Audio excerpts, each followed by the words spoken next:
Daily PYQ series में आपका स्वागत है। आज का सवाल है, निम्नलिखित शासकों में से किस शासक द्वारा दिल्ली में राजधानी नगरों में एक सीरी को बनाया गया था? सीरी नगर कौन बनाया था? हम सीधे उत्तर पे चल रहे हैं, तो ये हमारा उत्तर है अलाउद्दीन खिलजी। तो अलाउद्दीन खिलजी ने अपनी दूसरी राजधानी सीरी को बनाया था, यानी पहले वो दिल्ली में रहता था और फिर उसने कहाँ बनाया? सीरी में। उसका रीजन ये था कि मंगोलों से बचने के लिए भी, आक्रमणों से सुरक्षा के लिए भी। हालांकि उसने मंगोलों को हराया था, बुरी तरीके से हराया था, लेकिन फिर भी मंगोलों से सुरक्षा के लिए उन्होंने सीरी को बनाया था। मजबूत ऊंची पत्थरों की दीवार और सीरी फोर्ट भी है। आज भी अगर देखेंगे तो सीरी फोर्ट बोला जाता है, दक्षिणी दिल्ली बोली जाती है ना। हाँ, दक्षिणी दिल्ली बोली जाती है। सीरी फोर्ट दक्षिणी दिल्ली में अवस्थित है। तो सीरी दिल्ली की दूसरी राजधानी थी और जिसकी स्थापना अलाउद्दीन ने 14वीं शताब्दी के प्रारंभ में की थी। हाँ, यहाँ शताब्दी को बड़ा कंफ्यूजन होता है कि शताब्दी 14वीं क्या है। तो दोस्तों 14, अगर कभी भी शताब्दी 14वीं, 15वीं शताब्दी, 16वीं शताब्दी आए तो एक काम कर लिया करिए, आराम से सही हो जाएगा। उसमें ये है कि एक कम कर दीजिए। 14वीं शताब्दी कह रहा है तो आप 1301, 14 का कम 13, 1301 से 1399, ये हो गई 14वीं शताब्दी। 99 इसलिए ले रहे हैं कि याद रहे, हालांकि ये 1400 तक चलता है, सिर्फ याद के लिए। बाद में समझ आ जाएगा तो आप अपने आप कर लेंगे। 14वीं शताब्दी। और ये 15वीं शताब्दी की बात अगर होती है तो 15 से एक कम करो, 15 से 14, 01 लगाओ, लास्ट में 99 लगाओ, 1 से 99 तक चलो, उसके पहले कम कर दो। तो ये 15वीं शताब्दी का टाइम पीरियड ये होता है। अगर 16वीं शताब्दी की बात करोगे तो 16वीं शताब्दी में 16 से कम करो एक, तो 15, 01 बढ़ाओ, फिर 1599 तक चले जाओ। तो ये कितना टाइम हो जाएगा? 1599, जीरो नहीं रहेगा बीच में, तो क्या हो गया? 16वीं शताब्दी का टाइम पीरियड ये हो। 17वीं शताब्दी क्या होगी अपने आप से बताओ? एक कम करो, 17 कम 16, 01, वेरी गुड, 1699। तो ये कितना टाइम पीरियड हो गया? 17वीं शताब्दी। और 18वीं शताब्दी, क्योंकि आप पूरा आ जाते हैं, हम आ ही रहे हैं, तो 18 से एक कम करो, 17, 01, फिर 99, वेरी गुड। 19वीं शताब्दी क्या होगी? एक कम, 1801 से 1899। और 20वीं शताब्दी कितना है? बोलो बोलो बोलो। एक कम, 1901 से 1999। कितने लोग 20वीं शताब्दी में पैदा हुए? अब 21वीं शताब्दी क्या है, जो कि अभी हमारी चल रही है? तो 21वीं शताब्दी क्या है भाई साहब? एक कम करो, कितना होगा? 2001, यानी 2001 से 2099। बस ये समझने के लिए है, बाद में जब समझ आ जाएगा तो आप सीधा सीधा 99 हटा के पूरा जीरो कर लोगे। हालांकि जब ये वी आए, 14वीं, 15वीं, 16वीं, कुछ भी आए तो एक कम कर लो। ओके, ठीक है, आगे चलते हैं। अब अलाउद्दीन खिलजी की बात करते हैं। तो अलाउद्दीन खिलजी का टाइम पीरियड जो होता है वो 1296 से 1316 के बीच में होता है। इसके बीच में बहुत सारे विद्रोह हुए, बहुत सारे परिवर्तन होते हैं। मुख्य मुख्य से थोड़ा थोड़ा देख लेते हैं लोग क्या होता है। अगर सिर्फ विद्रोह की बात करें तो पहले विद्रोह की ही बात कर लेते हैं। विद्रोह में पहला है कि 9 मुसलमानों का विद्रोह इसके काल में होता है। 9 मुसलमानों का विद्रोह, मुसलमानों का विद्रोह, ठीक, ये होता है 1297। ये ऐसा नहीं है कि नहीं आएगा, ये ऐसा अक्सर पूछ दिया जाता है कि मलिक उमर या हाजी मौला का विद्रोह कब हुआ था, अकत खां का विद्रोह कब हुआ था। तो अकत खां का विद्रोह जो था अकत खां का विद्रोह ये हुआ था 1301 में। और थर्ड देखोगे मलिक उमर, मंजू खां का विद्रोह। हाँ, ये भी ठीक है। इससे ज्यादा जरूरी ये है कि हाजी मौला का विद्रोह, हाजी मौला का विद्रोह केवल जो आने लायक है वही लिखा जाए 1301 में, ठीक है। रणथंभौर अभियान के तहत ये होता है हाजी मौला का विद्रोह। ये विद्रोह हो गया। ठीक, इसके अलावा क्या होता है भाई? इसके अलावा होता है कुछ, देख लेते हैं। इन्होंने कुछ वो, हाँ, इनका सबसे इंपॉर्टेंट एक साथी था, मलिक काफूर। मलिक काफूर का दक्षिण विजय बहुत इंपॉर्टेंट मानी जाती है। हालांकि हम इसको मैप से थोड़ा समझने की कोशिश करते हैं। अगर हम साउथ मैप इंडिया की बनाने की कोशिश करें तो ये ऐसे इस तरीके से बन जाएगा। ठीक, अगर दिल्ली के यहां मान लें तो दिल्ली थी, दिल्ली से इन्होंने आक्रमण शुरू किया।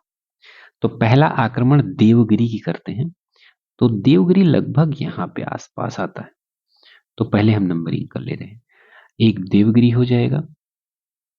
दूसरा दूसरा इन्होंने आक्रमण किया था काकतीय तेलंगाना, तेलंगाना वारंगल। ठीक, वारंगल तेलंगाना, एक समझने के लिए यहाँ आसपास है वर्तमान में, थोड़ा बहुत पहले इधर उधर था।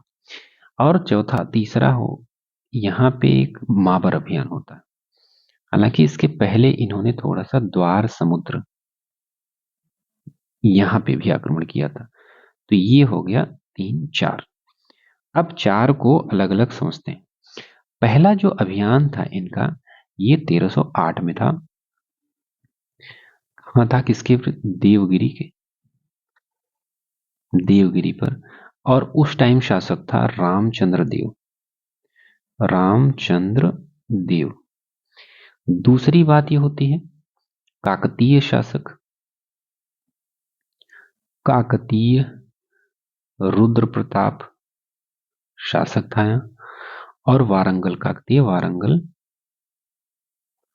यानी तेलंगाना। ठीक, यहाँ 2 अभियान होते हैं। एक होता है 1303 में और एक होता है 1309। अब ये लगेगा कि ये क्यों पूछा जा रहा है, ये होता है। हाँ भाई, काकतीय जब आक्रमण हुआ था मलिक काफूर का, तो उस टाइम कौन शासक था? तो रुद्रदामन, सॉरी रुद्रदामन नहीं, ये शासक था रुद्र प्रताप।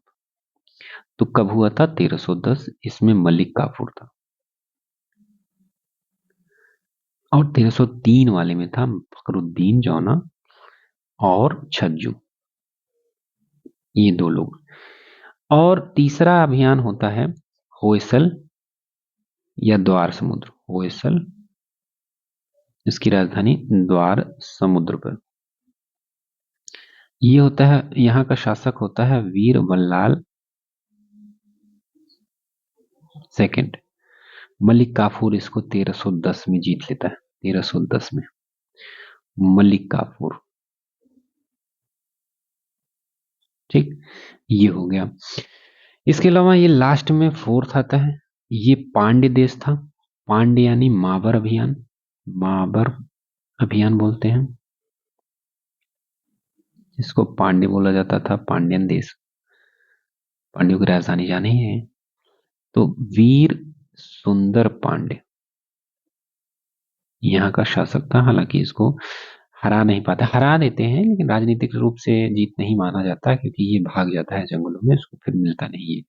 तो 1311 ईस्वी में ये हो गया। इसके अलावा विभिन्न सुधार, अगर सुधारों की बात करें तो इनमें महत्वपूर्ण होता है सुधार अलाउद्दीन ने, खिलजी ने बहुत करवाए थे। इसमें प्रमुख रूप से है कि मूल्य नियंत्रण करवाया, मूल्य नियंत्रण प्रणाली लागू की। मूल्य नियंत्रण प्रणाली। दूसरा ये था कि सराय अदल, सराय अदल, सराय अदल जहां सामान काफी मिलता था, न्याय का स्थान भी था। न्याय मतलब वहां सब्जी और बाकी सारी चीजें मिलती थी। शहनाई मंडी, मंडी भी था। और सैनिकों को नकद वेतन, नकद वेतन देना आरंभ किया। ठीक है। और भूमि कर का लगभग 50% ये लेने लगा था खराज के तौर पे। आखिर ये सारी जानकारी हमको कहाँ मिलती है? हाँ, इसके अलावा ये भी था कि दीवान ए रियासत, दीवान ए रियासत का गठन अलाउद्दीन खिलजी ने किया था। क्यों किया था? क्योंकि व्यवस्था को लागू करने के लिए। और इसके नीचे शाहना होता था, जनाब सब्जी मंडी या व्यापार, और ये इसके अंदर ये जो रिपोर्ट करता था, हालांकि ये सब लोग रिपोर्ट सीधे सुल्तान को ही करते थे, सुल्तान को। ये भी, और इसके नीचे भी अगर बात करें तो तीन इंपॉर्टेंट आते हैं, जिसमें बरीद था, बरीद होता था गुप्तचर, और दूसरा था मुनहियान, मुनहियान, मुनहियान होते थे खुफिया पुलिस। ऐसे पूछा जा सकता है कि मुनहियान क्या था, क्या होते थे, गुप्तचर, खुफिया पुलिस, या सब्जियों के विक्रेता, या व्यवस्था को लागू करने वाले, तो कुछ भी पूछा जा सकता है इस तरीके से। तो इनके जानने के स्रोत क्या हो सकते हैं। अच्छा, इसी के साथ ये जान लेते हैं कि अलाउद्दीन खिलजी, खिलजी वंश का शासक था, तो खिलजी वंश में कितने शासक आते हैं। तो सल्तनत काल की जब बात करते हैं तो सल्तनत, और ये सल्तनत काल ही आता है 1206 से 1526 के बीच में, और इसके बीच में ही, मतलब इसकी डिवाइड करोगे तो पहला आएगा गुलाम वंश, और गुलाम वंश आता है 1206 से 1290। दूसरा आता है खिलजी वंश, इसी खिलजी वंश में ही अलाउद्दीन खिलजी है। खिलजी वंश होता है 1290 से 1320 तक। तीसरा है तुगलक वंश, तुगलक वंश सबसे ज्यादा टाइम तक चला था, 1320 से 1414 तक। चौथा है सैयद वंश, 1414 से 1451। और फिर आता है लोदी वंश, लोदी वंश आते हैं 1451 से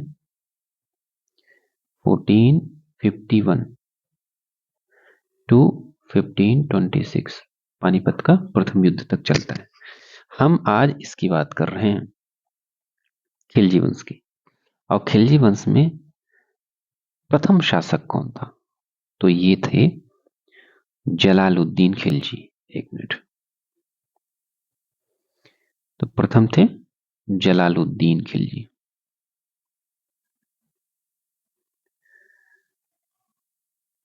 और ये कब से कब तक थे, ये थे 1290 से 1296। दूसरा क्या था, अलाउद्दीन खिलजी, जो आज का हमारा सवाल है इसी पे बेस्ड है, अलाउद्दीन खिलजी, जैसे कि पहले हमने बात की है 1296 से 1320 तक। तीसरा आता है मुबारक शाह, मुबारक शाह खिलजी, ये कब तक रहता है, 1300, नहीं ये 1316 है, 1320 नहीं, अलाउद्दीन खिलजी 1316, 1316 से रहता है 1320 तक मुबारक शाह। हालांकि लास्ट में देखा जाए तो नासिरुद्दीन खुसरो शाह आता है, खुसरो शाह 4 माह ही रहता है, 1320 में ही रहता है 4 माह तक। तो ये हो जाता है अंतिम शासक। उसके बाद तुगलक वंश चलता है, फिर सैयद वंश, फिर लोदी वंश। लोदी वंश के बाद 1526 में क्या हो जाता है, फिर मुगल वंश चलता है, मुगल बाई बाबर, बाबर ने मुगल वंश की स्थापना की, उसके बाद मुगल चलते हैं। मुगल में वही आते हैं, मुगल में बाबर आता है, फिर हुमायूं आता है, फिर अकबर आता है, फिर जहांगीर, फिर शाहजहां, फिर औरंगजेब। ये प्रमुख या प्रारंभिक मुगल होते हैं। उसके बाद उत्तर मुगल, मुगल काल आ जाता है। तो ये प्रमुख रूप से था, ये हो गया। और क्या बच रहा है इसमें, अकबर हो गई, बाबर, चलो ठीक है, इसको बाद में कर लेंगे दूसरे में, नहीं तो काफी लंबा हो जाएगा। कैकोबाद, ठीक है, कैकोबाद, हालांकि इसमें आते हैं गुलाम वंश के 1287 से 1290 के बीच में रहते हैं कैकोबाद, की उम्र से भी आते हैं लास्ट में, अंतिम वर्ष अंतिम वही होते हैं। फिर भी गुलाम वंश का कोई सवाल आएगा तो उसमें डिस्कस कर लिया जाएगा। तो ठीक है दोस्तों, आज के लिए इतना ही, मिलते हैं अगली वीडियो में, तब तक के लिए धन्यवाद। पढ़ते रहिए अच्छे से।